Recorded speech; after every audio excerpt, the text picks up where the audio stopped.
What's up, y'all? Welcome back to the THC Temple. Now, all day, y'all probably been hearing about, and, I've been hearing about, I heard about it, like, originally last night at 1 in the morning, I think, somewhere around that time.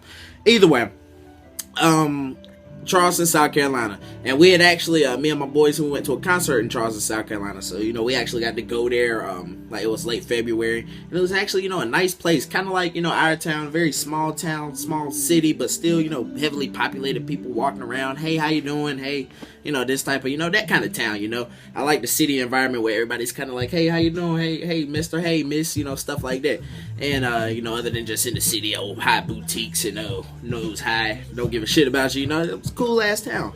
And, so, you already heard, 9 people dead and all that stuff. And they found the guy, for what I just heard. And, yeah, basically all that. It's wild and crazy. But I'm going to tell you something about it, man. You will see now more than, like, with each case that comes out, with anything that big topic, you will see, man. One, how...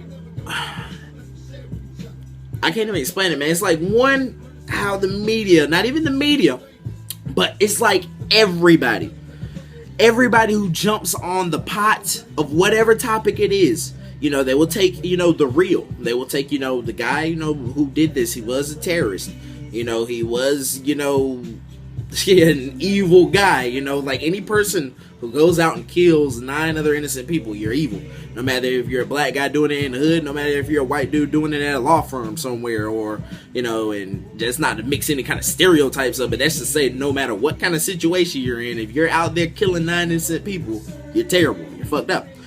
But either way, they will take all of that and see, they will like, alright, put it this way. They'll be like, oh, see, look at this, guys. And, there are people out there, like Al Sharpton and all them that, like, scoop him out. He'll be like, oh, yeah, look, y'all, you see how the racist white folk... Well, I haven't heard exactly what he said from all of this, but I know one thing he said.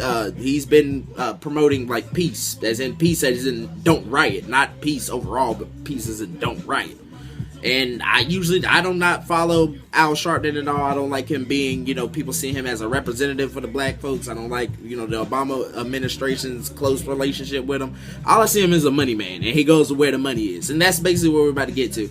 You'll see, basically now you got anti-gun people coming out here like, oh, you see, another, even Obama himself, he got up there and said, and we got another case of somebody who some crazy guy who wanted to inflict harm, wanting to get a gun and getting the gun. And one thing on that, just before I digress and go off into everything else, is, excuse me, I see all the gun control and all that stuff. I do understand gun regulation and all that, but as far as people like saying like taking guns, disarming the citizens altogether in in strong and heavy ways, I think of it as the same way as the war on drugs. Anybody who wants to get drugs can get drugs. There's no problem with that. If I want to go get cocaine right now, I can get cocaine. If I want to go get crack cocaine, heroin, anything, I can get it. So what does the war on drugs do? So what would the war on guns and war on bullets, as far as, taking them out of the citizens' hands and, stripping us down, in wild and crazy ways. I am for, regulation, of course, not just free for all, throw them all over the place, but regulation. Either way, that's another topic for another day. Let me hit this bowl real quick before I go too hard. And I hope everybody been having a good life, man. That's one thing. You still got blood going through your veins, man. As you can see, 9 of those folks and so many other people across America and just across the world, weren't able to live today. So, man, that's one thing. That's something that's even more important. But that'll be something on to tie on to the last end of the video here.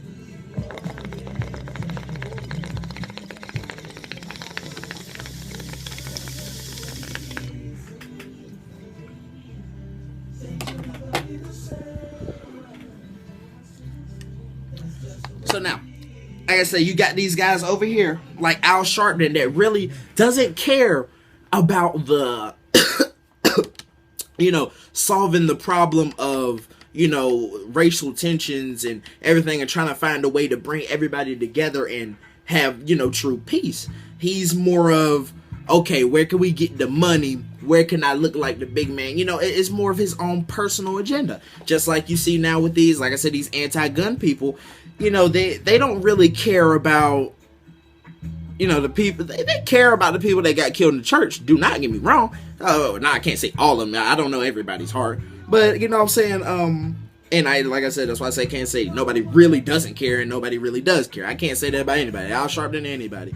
But you look at it and, now these guys, they don't necessarily care about, and like another thing, like it was another, just people out here, and especially when you're on the internet, you'll see people, saying all different types of things. But, these are strings of people. Like, these people are grouping up now in these groups, and they're getting stronger, it just in these silly groups. You think it's just one or two guys thinking silly like you're gonna have, but now they're plethoraing up. But either way, people speaking on, look at the what happens when you give racist white people guns, because now they're going kind of with a stereotype of people who are gun nuts, who have guns, and people who actually just maybe enjoy guns. Like it's something to enjoy, it's something to be a connoisseur in, or something to learn how to shoot, teach your family how to shoot, and just things like that. But either way, they're kind of shaping it to where somebody who has a gun, who's enthusiastic about guns, has, multiple guns or whatever legally, and, by the book, they do that thing. And, it's kind of, shaping it up to be like not a hate America, but, that stereotypical patriotic, racist kind of redneck kind of white person. That's what they're trying to make it at. That's what they're trying to make it, out to look like. Look, y'all, like, look, black folks, look what happened. How all the racial tensions with all these cops and just all the hoopla that they got going up in the big media cloud that they talk about. Imagine they got all this, not black stuff, but white cops, shooting black cops. That's all they got in the media cloud. They got all this type of racial tension and all this type of stuff out here happening. Not saying it's not going on, but this is what they talking about now. So look at the cloud. Just notice that. And then they started, let me get my shit too. Let me get my thing with Barbara. Excuse me for cussing, y'all. Maybe not curse all the time. But either way, so just imagine all that, and then they started saying, "Oh, now look, y'all. Now race is white. Now the same racist white people that was, shooting the unarmed black people, the cops and all that stuff. Now look, y'all. They just shooting everybody in the church. Now, now they just doing all type of stuff. So either now they got one side, that I don't want to throw Al Sharpton under this bus, because like I said, from all I heard he said was peace, but he's been known to stir up just random boo hockey." Something like he would say, "Oh, look, y'all, we need to unarm America. We need to this and that, because, you got all these folks around here racist and shooting up everything and da-da-dee, And then you got another side of those folks who won't necessarily be like, "Oh, yeah, you're right. Let's vote against it. Yeah. Then you got people like, oh man, they're going to kill us. Let's go wild. Let's kill them first." And then you really got something starting up, man. So right now, man, I'm going to tell you what it is.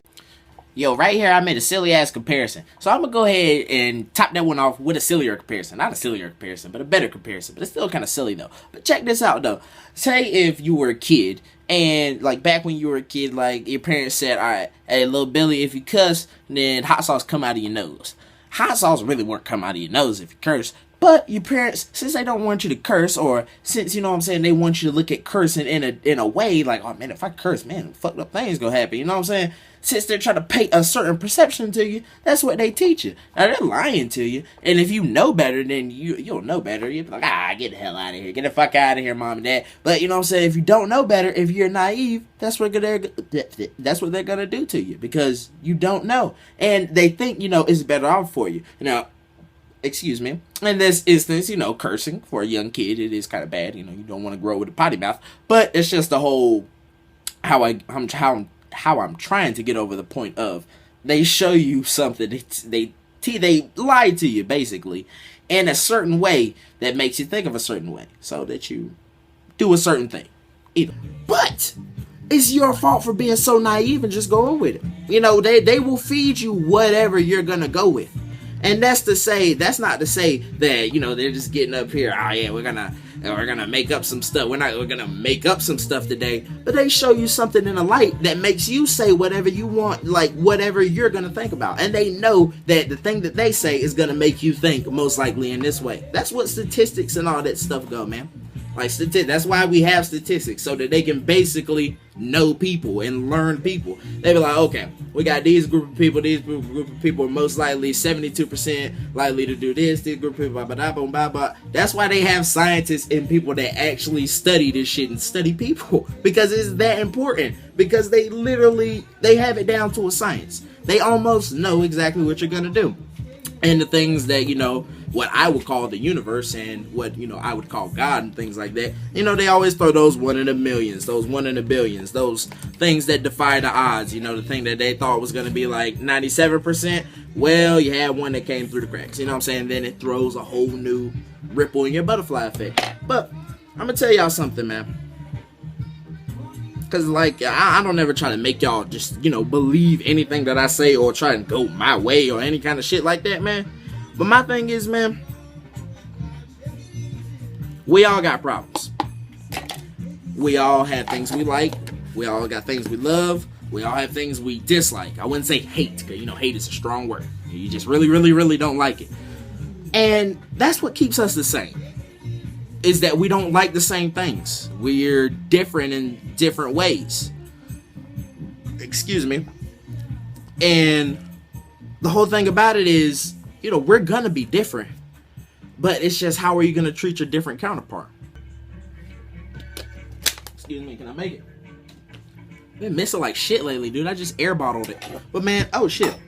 But especially when you get tight to that tribalism thing, man. Not tight to it. But, people, inside of your tribe can basically, especially when you get a whole bunch of people together that are like-minded, every time, you start to lose track of what's going on outside of the group. So when you see things outside of the group, it's not like you instantly understand why, the outside group is doing it.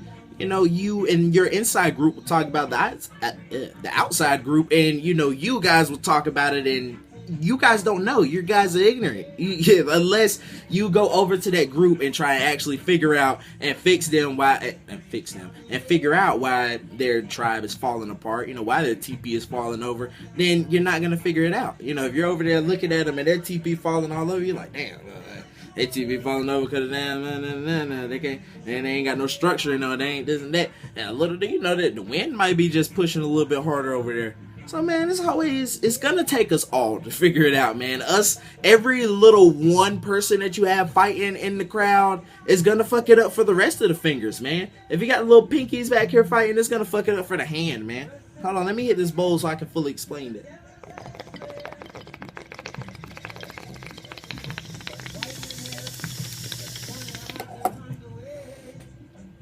Yeah, man. But we can have everybody like this. But if you still have these two fighting, man, it's not going to work out, dude.